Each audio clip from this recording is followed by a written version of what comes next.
já que tu estava falando, resolvi comentar. Mas assim, eu coloquei no site lá de plágio e deu Hum, que eu tinha 2% de plágio e que os outros 98% era único. E aí eu fui olhar a parte e era uma citação em que eu falo, o filósofo ressalta que, aí eu abro aspas, faço a citação e aquilo. Isso pode? isso pode, claro, é uma citação, né? Tu está dizendo quem falou, Tá, beleza então. entende? Mas 2% Obrigada. não é plágio. O que, que poderia ser? Se não tem a referência, porque de repente tu pode ter feito isso e não referenciou lá embaixo o livro, né? Aí tu perderia ponto na referência bibliográfica, mas não é Como considerado assim? Tinha plágio. que ter referência bibliográfica? Sim, vocês viram quais eram os quesitos de avaliação? Estava lá disponível? Eu não coloquei, tipo, baseado no livro. Eu coloquei, tipo, trabalho, livro, arte da guerra. Tá, mas lá embaixo tem que dizer qual o livro que tu leu da resenha, né? Ah, meu pai. Hum. Eu não fiz isso, prof. Então vai perder um pontinho de repente. Não. Não. Professor, isso é injusto. Fazer Não, noventa e oito ó, por cento único e aí perder um ponto porque não não, escreveu mas lá embaixo. depois tu olha lá, os critérios estão bem claros da avaliação de como é ser feita a avaliação na redação. Português, número de palavras, reflexão do texto, referência bibliográfica, tudo isso, tá? Hum, tá Então a bom. gente analisa os desvios, então eu identifico os desvios. Identifiquei, por exemplo, lá os 2 plágios, né? O que, que eu vou fazer agora? Eu vou analisar se realmente eles são plágios ou não. Pode ser que não seja, né? Mas a probabilidade é que sim. Né? Depois disso, o que, que a gente faz? Vai para o desenvolvimento e a implantação ou um programa de correção. Então, deu errado. Vou lá, vou falar com o fulano, agora tu vai ter que estudar, porque tu vai ter que recuperar essa nota, assim, blá, blá, blá, blá, blá, blá. Quanto que era a nota do... Como é que é o nome lá? Qual era o peso que tinha o, o texto? Alguém lembra ou não? Era 2 pontos? Vamos Acho ver que era, aqui. não era 40%, eu lembro mais ou menos da Não, porcentagem. 1,5 era a resenha. 1,5. Mas se o cara gabaritar tudo ainda, ele passa com 8,5. Se ele entregar todos os trabalhos ali, for bem em todos os trabalhos, né? Ainda passa com 8,5, sem precisar fazer recuperação em grau 2. Mas, então, esse modelo é o que o livro do Williamson expõe. Então, depois que a gente analisa os desvios, a gente desenvolve e implanta um programa novo. Mas, se eu detecto uma forma de plágio, o que, que eu poderia ter feito antes, né? Eu poderia ter falado para vocês, poderia ter colocado lá na norma. Pessoal, todas as resenhas vão passar pelo antiplágio. Poderia ou não? Se eu fizesse isso, eu poderia ter estabelecido um novo padrão. Então, já de avisar as pessoas do antiplágio, provavelmente quem não leu o livro, o que, que ia fazer? Não ia submeter o trabalho com cópia. Tá? Então, a gente pode, com base nisso, desenvolver e criar um novo padrão. Então, o padrão para o próximo semestre, eu vou dizer, pessoal, leiam um livro, façam a resenha e todas as resenhas vão passar pelo antiplágio. E aí explicar o que é o antiplágio, o que acontece se o plágio for identificado. Né?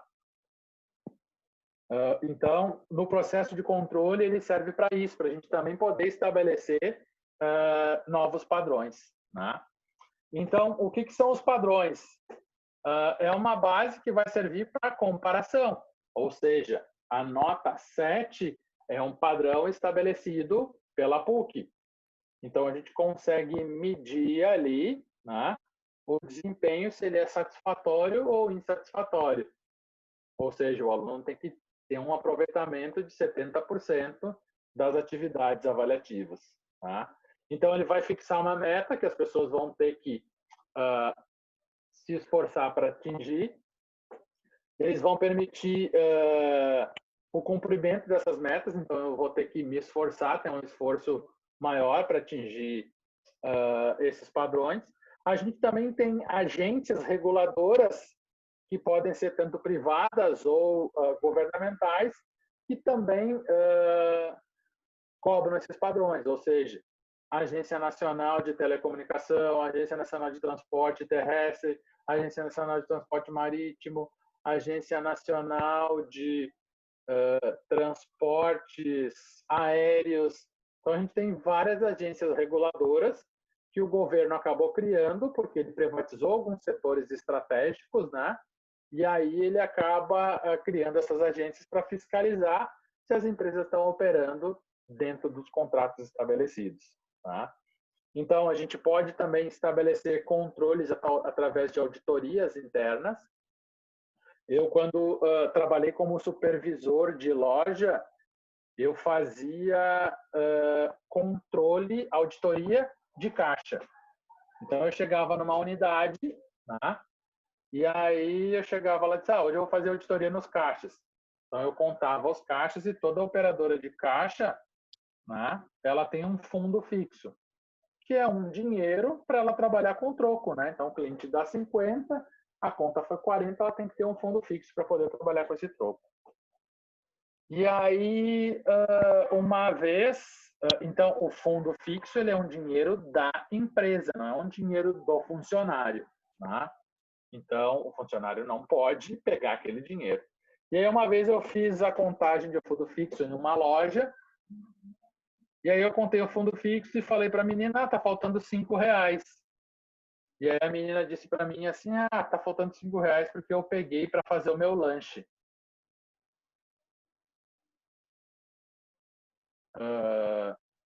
O que isso quer dizer, gente?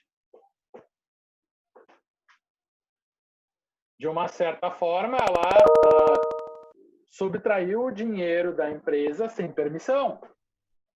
Ela pegou um dinheiro que não era dela. No outro caso, eu fui também, fiz uma auditoria no caixa, e aí eu cheguei lá, a menina tinha, no caixa, ela não tinha um fundo fixo. Ela tinha um vale, escrito assim, vale R$200. Eles tinham um fundo fixo de R$300. Aí eu perguntei para essa menina, o que é esse fundo fixo? Não, eu precisava pagar a luz da minha casa, e eu peguei o dinheiro do caixa para pagar a luz. Então, a gente cria mecanismos de controle para verificar se as pessoas estão agindo conforme planejado. Né?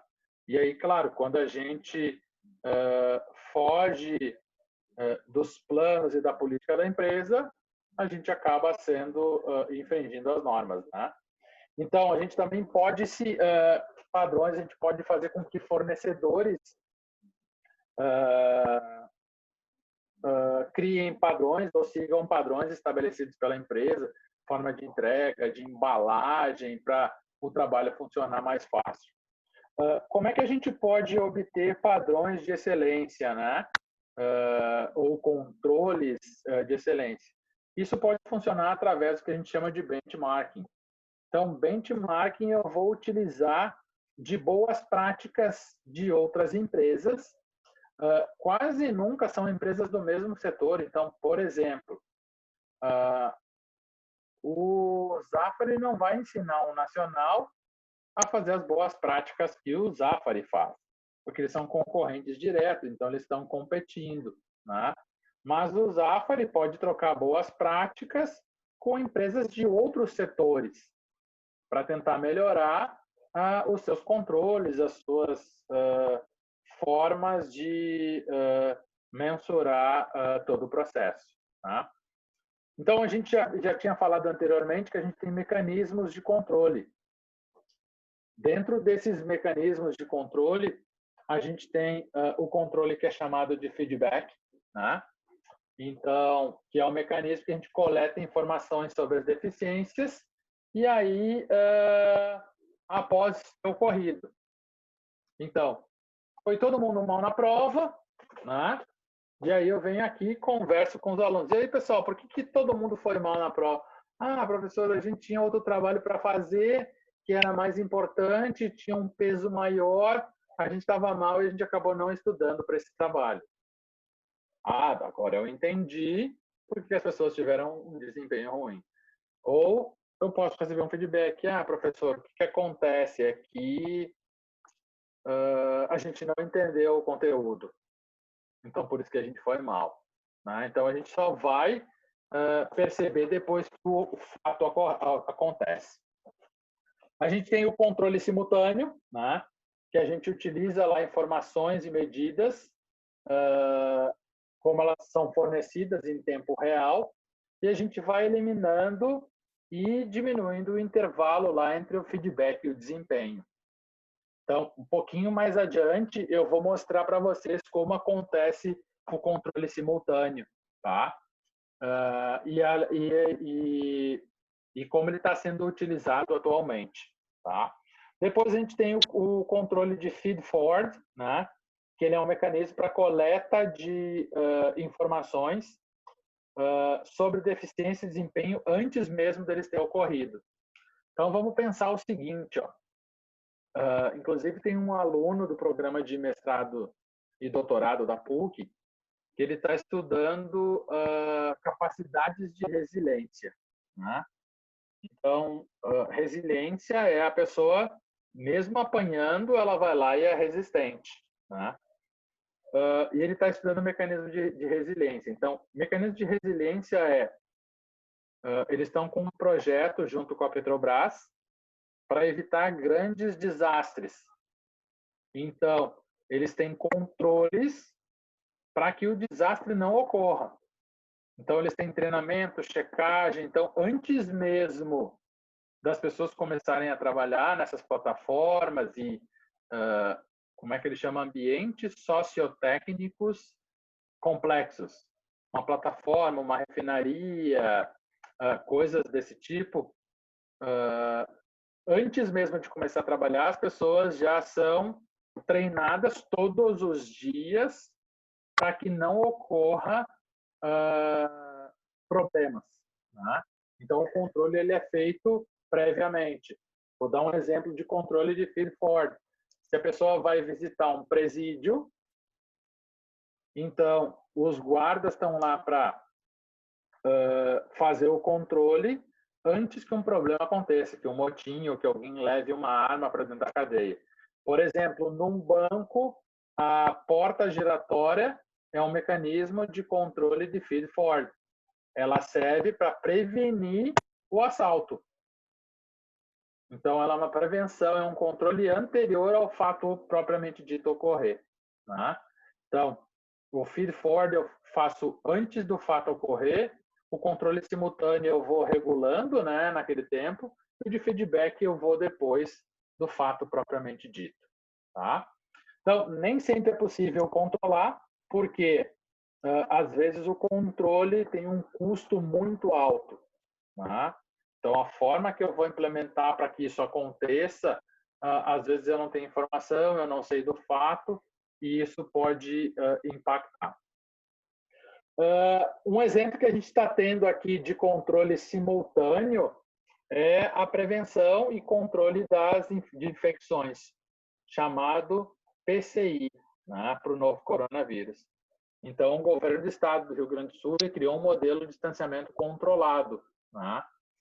Então, o governador ele vai criando portarias que regulamentam a prevenção e o controle do Covid nas indústrias do Rio Grande do Sul. Então, ele criou um modelo, né? Ele fez um planejamento, organizou isso como ia acontecer, né? Está dirigindo através das pessoas, né? Os prefeitos, a secretaria que está fazendo isso, e ele vem controlando isso. Né? Então, tem prevenção, controle e notificação.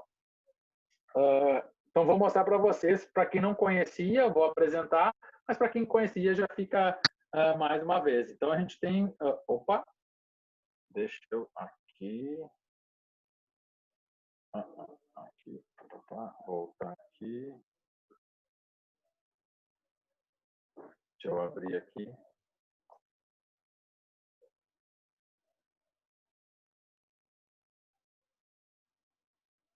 Tá aparecendo para vocês ou não? Tá no slide ainda? Tá no slide ainda. Tá, então vamos aqui e vamos aqui. Agora tá aparecendo, né? Agora sim. Tá. Então, esse é o modelo de distanciamento controlado no Rio Grande do Sul. Tá? Então, a Secretaria de Tecnologia, pode-se dizer assim, que é a Secretaria de Saúde, né, e a TI. Então, tem lá em cima, lá, ti.saude.rs.gov.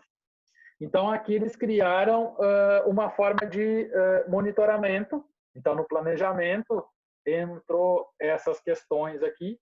E aí tem os municípios com casos confirmados, óbitos e taxa de incidência por habitante. Né?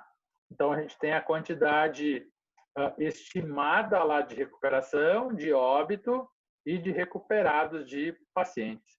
Então, no Rio Grande do Sul, a gente tem 216 óbitos do coronavírus, né? E ele já foi confirmado em 283 municípios. Então, eles têm a curva aqui de confirmados por data. Depois, ele tem a situação de pacientes, né, com data e início de sintomas. Então, a gente tem uma curva que está caindo aqui, né? Olha só, desde o dia 18/5, a gente vem tendo um decréscimo nos pacientes com sintomas. E aí, então, a gente tem cidades que estão em verde, que tem bem poucos casos, né? E regiões que são um pouco mais críticas no estado do Rio Grande do Sul. E aí os prefeitos e os governadores têm aqui controle de óbitos, de confirmados, tem controle de estados, como é que está os confirmados por estados, tem por região, inclusive tem leitos de hospitais disponíveis ou não, e quais os hospitais que estão envolvidos nesse caso. Mas aqui, então, ela é uma planilha que ela serve indicadores para o controle. Né? Qual é o mecanismo de controle que foi adotado pelo governo? Então, o mecanismo de controle que eles adotaram, de uma forma bem fácil, são as bandeiras. Bandeira amarela, bandeira vermelha, bandeira verde e bandeira preta.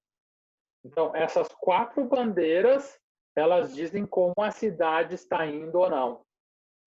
Um outro exemplo, eu não sei se tem alguém de vocês que é da cidade de Canoas. Tem algum na aula ou não? Na cidade de Canoas, o que aconteceu? Até ontem, o comércio estava aberto. E aí o prefeito detectou um aumento de casos de Covid, né? Uma superlotação de leitos de UTI, e o governo, a partir de hoje, fechou de novo o comércio. Então, o mecanismo de controle dele é o número de leitos, o número de infectados e o número de óbitos. Então, eles acabam controlando isso através das bandeiras, né? Se está aumentando ou diminuindo os casos. Então, é uma forma que eles monitoram o distanciamento, se o distanciamento controlado está funcionando ou não, ou como eles vão restringir ou abrir de certo formato. Tá? Então, o grande problema, claro que a gente passou já 70 dias, né, de isolamento, mas foram 70 dias que não foram bem feitos, e aí a gente é capaz de ficar nesse efeito sanfona. Libera, fecha, né? Porque a gente criou bons mecanismos de controle, mas a gente não criou planejamento muito bom de como ia ser feito esse isolamento. Né? Então, foi o grande problema que a gente enfrentou, que a gente vem enfrentando, né? Então, a gente tem alguns métodos de controle. Um método burocrático, né? Que é onde os gestores influenciam um comportamento remunerado ou punitivo dos funcionários pelo cumprimento de normas de políticas ou procedimentos organizacionais. Mais adiante, quando vocês estudarem sobre organizações no estilo máquina, né, vocês vão ver que na organização máquina, a gente já viu isso, né? O funcionário ele se desmotiva muito fácil, porque ele faz uma tarefa muito repetitiva. O que as empresas como indústria fazem para manter esses funcionários engajados? O funcionário que não faltar ganha uma cesta básica no final do mês. Tá? Então, eles criam um mecanismo de controle motivando as pessoas a virem trabalhar. Ou, por exemplo, uma empresa que eu estudei ela há bastante tempo, eu levei vários alunos para lá, que é a Marelli, em Caxias. Ela foi eleita 10 anos uma das melhores empresas para se trabalhar no Rio Grande do Sul. É uma empresa que fabrica móveis. E na Marelli, se a pessoa faltar mais de 5 dias por ano, ela perde participação nos resultados da empresa. Então, a pessoa não falta, não coloca atestado para não perder essa bonificação. Tá? Então, é uma forma de controle, que ele é mais burocrático. Então, eu crio ali, tá, um mecanismo para isso. Eu tenho controle de comportamento também. Eu monitoro as ações e os comportamentos adotados pelos membros da organização.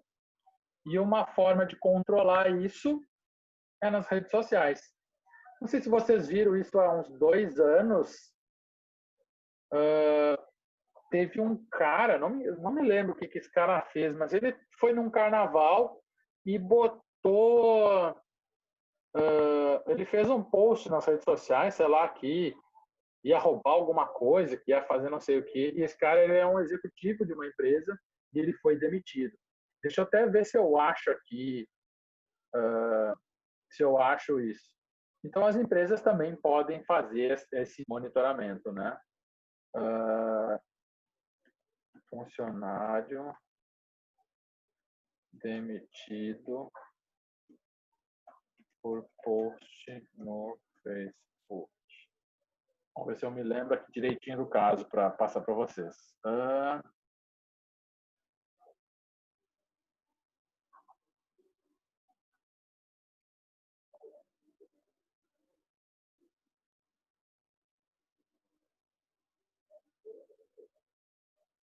Olha só esse aqui, eu vou abrir aqui para vocês verem como esse cara foi impactado. Vamos ver se vai abrir aqui. Funcionário é demitido por justa causa após reclamar da empresa no Facebook. Né? Vamos ver se vai ter aqui a reclamação do cara. A produtora de café foi condenada em pagar uma indenização. Tá, aqui foi a empresa que expôs as pessoas.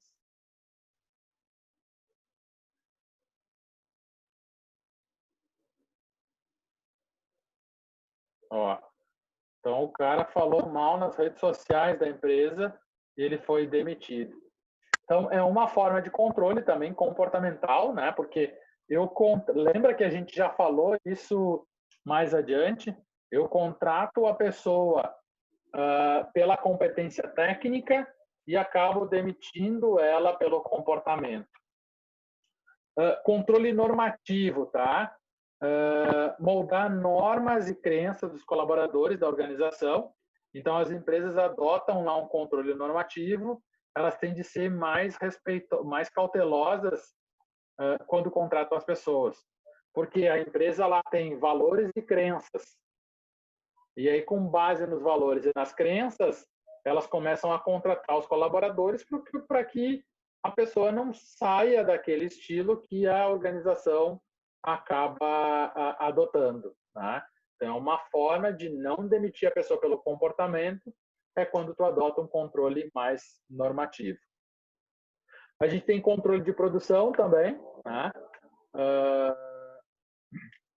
Então, os funcionários aqui vão ser julgados ou julgados não, eles vão ser controlados pelos resultados do esforço que ele tem.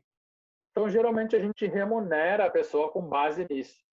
Então, vou dar um exemplo. Eu pago para a pessoa por peça. Acontece muito com costureira, né? Tu vai receber R$ 2 por bolso costurado. Então, o controle de produção, quanto mais bolso ela costurar, mais ela vai receber por isso. Controle ajustado. Então, quando as crenças são criadas lá para o grupo de trabalho, né? Então, as organizações elas dão autonomia e responsabilidade para que esse time execute as suas tarefas. Então, é como a gente tivesse quase que uma liderança mais liberal, né? O laissez-faire, que a gente falou na aula passada. Então, o time se autocontrola e autorregula. Isso também, o autocontrole ajustado, ele também se torna, quando ele é muito mais liberal, ele se torna autocontrole, né? Onde gestores e trabalhadores, vamos dizer assim, se autocontrola, tem as suas metas, tarefa, e os líderes lá só vão contribuir para que a gente tenha uma autogestão. Como, por exemplo, se a gente for falar no caso de professor, no meu caso, a gente trabalha com autocontrole. Eu não tenho um chefe imediato que eu tenho que me reportar, mas eu tenho que atingir meus objetivos. Dar aula para os alunos, fazer com que os alunos entendam, com que eles absorvam o conhecimento e que eles saiam dali, dessa disciplina, capaz de atender os pressupostos iniciais lá, com uma visão crítica, analítica, entender sobre administração, e era isso, né? Vamos dizer, o meu gestor é quase que, propriamente dito, o aluno propriamente dito. Tá? Vamos ver aqui se esse vídeo aqui vai abrir. Senão a gente toca lá no outro. Aqui. Essa aqui é uma empresa, ela está instalada no Tecnopuc. Ela se chama ThoughtWorks.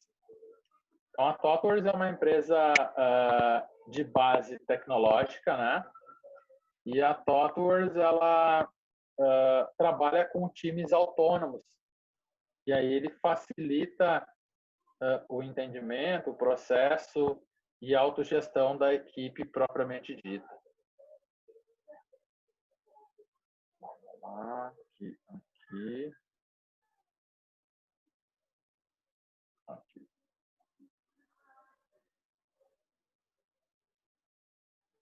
Então, aqui a gestora falando um pouquinho de como a ThoughtWorks trabalha e qual é o formato que eles utilizam de controle dos times, né?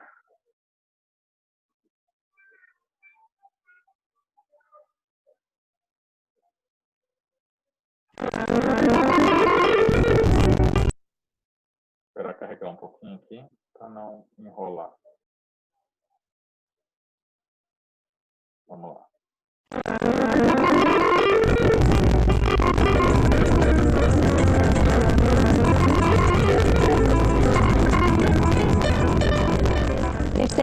Presente no nosso dia a dia. Espera aí que tá ruim aqui esse sinal de internet. Vamos buscar aqui um melhor.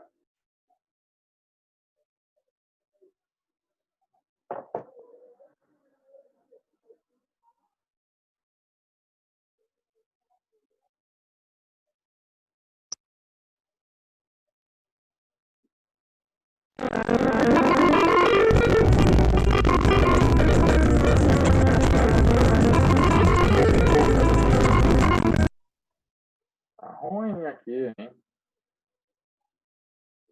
Vamos, internet.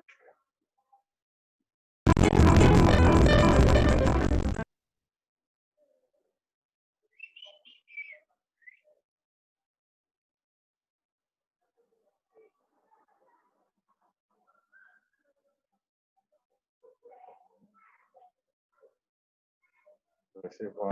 A gente tem que levar nosso dia a dia de forma muito forte. A cultura ágil, times altos. Trem.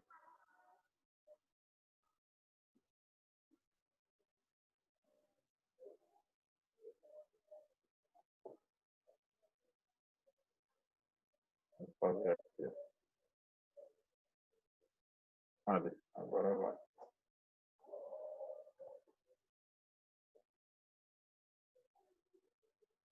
Espera aí que nós estamos conectando aqui no... O vizinho está roubando o Wi-Fi aqui, é complicado sexta-feira.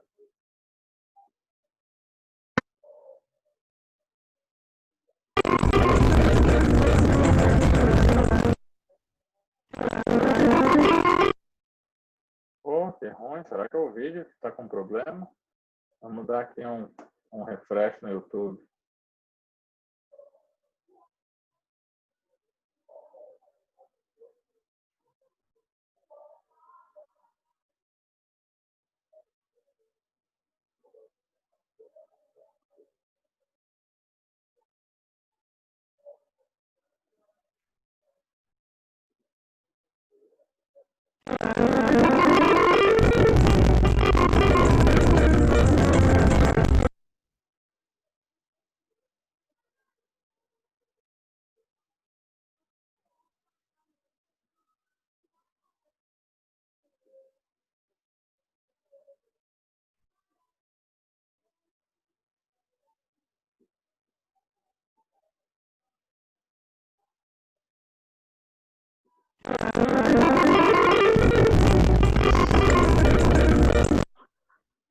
Gente, não está dando. Então, depois eu disponibilizo para vocês assistirem ele. Está muito ruim o vídeo, propriamente dito. Por que a gente deve controlar, então? Tá? O controle, né, ele vai servir para a gente equilibrar e manter o controle de todas as áreas da organização. Né? Baseado nisso, a gente tem, nos últimos anos, ou dos anos 80 para cá, a gente teve a criação do Balance Scorecard. Né? O Balance Scorecard ele foi criado na perspectiva dos anos 90, anos 80, e antes dessa perspectiva do Balance Scorecard, a gente tinha um controle só financeiro em cima das organizações. Então, as empresas tinham uma atividade propriamente dito, né? E para ver se ela estava tendo uma performance razoável ou não, se mensurava a relação financeira. Vamos ver o resultado. Se ela está positiva, a gente está indo para o caminho certo. Então, a partir dos anos 80 e 90, percebeu que não era só a perspectiva financeira que tinha impacto nos negócios, né? Mas sim a perspectiva do cliente também, né? O controle de perda de clientes, pesquisa de satisfação, identificar quais consumidores deixaram a empresa ou partiram para o concorrente. Então, isso também começou a entrar como uma iniciativa de controle nas empresas, para verificar a efetividade, propriamente dito, dos planos e planejamentos. Né? Sobre uma perspectiva também de processos internos, então, controle de qualidade, excelência, valor, conformidade das expectativas. Então, sendo que essa relação ela é muito importante para os processos internos organizacionais. Então, cria-se um planejamento e aí a gente tem que ter formas de checar e verificar isso.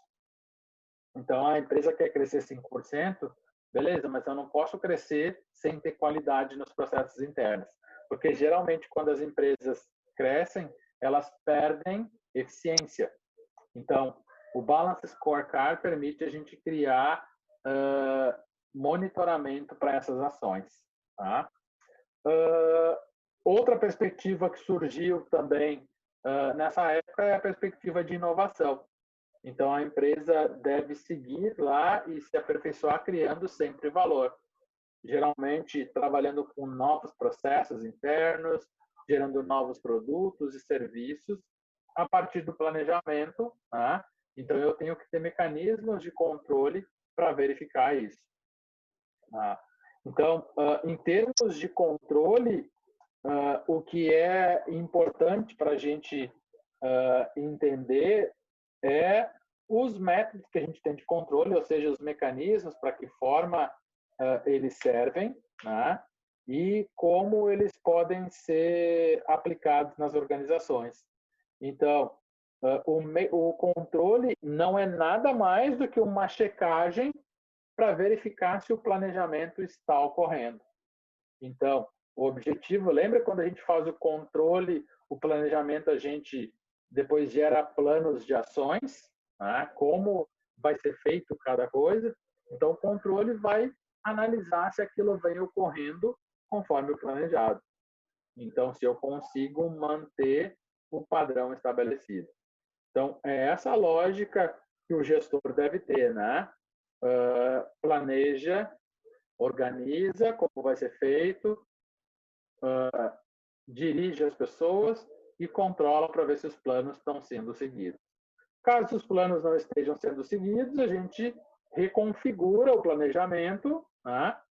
E aí para atingir o novo resultado. Na última circunstância, planejei, não está atingindo, o problema também pode ser o colaborador que não tem a competência suficiente para atingir o resultado. E aí, então, pode ser que eu venha substituir o time nesse caso. Não estou dizendo aqui em fazer a demissão, mas substituir um time que tem uma performance maior, aproveitar aquele colaborador em outro projeto que não aquele que está tendo deficiência. Então, essas são formas de verificar se o processo está andando conforme o planejado. Tá? O que eu fiz hoje para vocês? Como a semana que vem a gente tem o quiz, eu procurei não fazer trabalho hoje. Eu até tinha planejado para vocês um estudo de caso, mas é um estudo de caso muito longo, e aí eu queria que vocês utilizassem esse tempo de hoje que está restando, que resta ainda, né? Então, agora vai ser a recém 8h40, e vocês utilizassem esse tempo para vocês se organizarem para o quiz. Tá? Então, voltar lá, tentar estudar, fazer um resumo sobre planejar, né? O que eu vou fazer, como eu vou fazer, depois organizar quem e de que forma, né? Ver como a organização se organiza, né? Em termos de estrutura departamental, estrutura hierárquica, as tarefas, recursos, né? Como depois na liderança entender como as pessoas são e como as teorias explicam as lideranças, né? Líderes então que não mudam, então eu tenho que ajustar a equipe, e a outra teoria que diz que os líderes aprendem ao longo do tempo, tá? E depois na questão de controle, que é entender lá o monitoramento de desempenho. Tá? O que eu recomendo para vocês é que a gente não colocou como tarefa agora nessa segunda parte, mas que vocês, quem fez o mapa mental e teve um desempenho satisfatório no quiz, que faça um mapa mental de novo. Pode ser uma forma de organizar as ideias, separar como está funcionando, e ele pode servir depois para que vocês tenham um desempenho superior. Tá? Então, na semana que vem, vai ter o quiz. Então, eu vou estar disponível aqui para a gente durante o momento do quiz, lá, para caso alguém tenha alguma dúvida antes de fazer o quiz. Professor, eu queria tirar dúvidas sobre direção, sobre controle, seja o que for, antes de fazer o quiz, a gente pode falar sobre isso. E aí também eu quero dar o feedback para vocês das resenhas, de quem foi. Então, eu vou dar nota para vocês. E aí o feedback eu vou deixar para dar individual de quem quiser solicitar. Professor, eu não fui bem, eu queria saber o que houve. E aí eu vou dando o feedback individual para cada uma. Tá? Então, eu vou aproveitar daí na semana que vem para poder fazer isso enquanto vocês fazem o quiz. Na próxima semana, sem ser a que vem, que é do quiz na outra, a gente vai ter uma palestra do CRA. Então, a presidente do Conselho Regional de Administração vai fazer uma palestra virtual para a gente. E tá programado que vocês façam um quiz, não sobre a palestra propriamente dito, mas a gente vai ter um quiz com coisas que vão estar na palestra, né, que ela vai falar, expressar, e coisas que vão estar também no site do CRA. Então, é uma forma de vocês prestarem atenção na palestra, né, da presidente do CRA, e também de visitarem o site. E aí, com base nisso, vocês vão ter um quiz para poder responder as perguntas sobre o CRA. Então, depois que a gente vê a palestra CRA, a gente vai ter a entrega dos vídeos e a apresentação dos vídeos. Né? Então, na semana que vem, a gente pode separar um tempo no início da aula para a gente falar sobre os vídeos, dar feedback para vocês. Professor, a gente fez isso, está um pouco perdido assim, queria uma ajuda nisso. Então, também serve a aula que vem para a gente tirar dúvidas sobre os vídeos, como estão indo. Né? E aí, depois, na nossa última aula, praticamente, que são daqui 4 aulas, a gente tem um encontro com o mercado, onde eu vou trazer um profissional do mercado para falar com vocês de como ele age no mercado, como ele está trabalhando. Então, a gente vai trazer um gestor, um executivo, né, de primeira linha, para poder falar com vocês e trocar uma ideia sobre como funciona o mercado, como está funcionando, como ele fez para atingir. Então, da mesma forma que vocês fizeram, né, foram atrás, eu também vou trazer um para vocês, trocar essa ideia junto com vocês. Tá? Então, por hoje, a gente encerra mais cedo, encerra nesse horário, para que vocês aproveitem esse tempo e consigam se organizar para o quiz da semana que vem. Pode falar, manda. A pergunta é que vai ser que nem o último, que a partir de sexta até a outra sexta para fazer? Isso, todas as atividades elas têm que ter uma semana, né? Porque a gente tem alguns alunos, não sei se tem essa disciplina, que não tem acesso à internet, às vezes à noite, né? Eu sei que tem 2 casos de aluno que eles não conseguem acessar à noite, porque eles usam Lan House, e aí a Lan House fecha às 6 horas da tarde e tal. Então, geralmente, eles assistem a aula no dia seguinte e fazem a atividade no dia seguinte. Então, vocês vão ter 7 dias para fazer a tarefa. Então, pode se preparar suficientemente para isso. Claro, o que vocês têm que cuidar é que não acumule todas as tarefas de todos os professores. Então, por isso que eu separei hoje essas 2 horas restantes, para que vocês, de repente, comecem a organizar, fazer resumos, fazer um mapa para se preparar lá para o quiz, né? Ótimo, gente. Isa, alguma dúvida? Grace, tudo certo? Tudo certo, professor. Amanda? Obrigada. Tudo certo, prof. Tudo. Lucas, Calma, eu Demo? só não entendi quando é que vai ser a palestra essa. A semana que vem é o quiz, tá? Tá, beleza. Na outra semana é a palestra do CRA. A gente tem um quiz sobre a palestra e sobre o CRA. Então, o que vocês vão ter que fazer? Vocês vão ter que assistir a palestra e acessar o site do CRA para tentar entender como funciona, funções do administrador, todas aquelas coisas que envolvem a profissão de vocês, né? Tá, e o senhor vai deixar a palestra, tipo, gravada ali no Moodle? Claro, vamos gravar a palestra, exatamente. Tá? Beleza. Mariela, tudo certo? Amir? Lucas Demo e João Moura?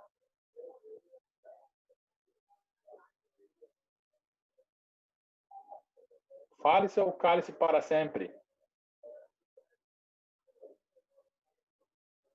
Então tá, gente. Estou disponível para vocês. Caso vocês tenham dúvida. O Paladino voltou, Paladino. E aí, professor? Voltei. André, seguinte, ó. o que a gente fez? A gente falou sobre controle, tá? E aí eu separei essa aula um pouquinho mais curta e expositiva hoje, para que vocês consigam se preparar para o quiz que vai ser a semana que vem. Então, ainda tem 2 horas e pode servir para a gente tirar dúvidas sobre o conteúdo, se for o caso, ou até mesmo separar esse tempo para vocês fazerem resumos e trabalhar nesse sentido, tá? A semana que vem, então, a gente tem o quiz e na outra semana a gente tem uma palestra com a presidente do CRA, que é o Conselho Regional de Administração, tá? Aí, nessa palestra, a gente vai ter um quiz também para responder. Então, esse quiz ele vai ser baseado em perguntas sobre o tema da palestra e sobre informações básicas na formação do administrador, que são informações que estão disponíveis no site do CRA. Então, vocês podem acessar lá e consultar esse site no dia do quiz para buscar as informações necessárias.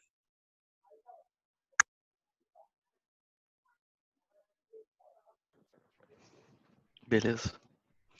É isso. Eu vou subir lá no site a aula para depois tu poder assistir ali e pegar as informações necessárias, né?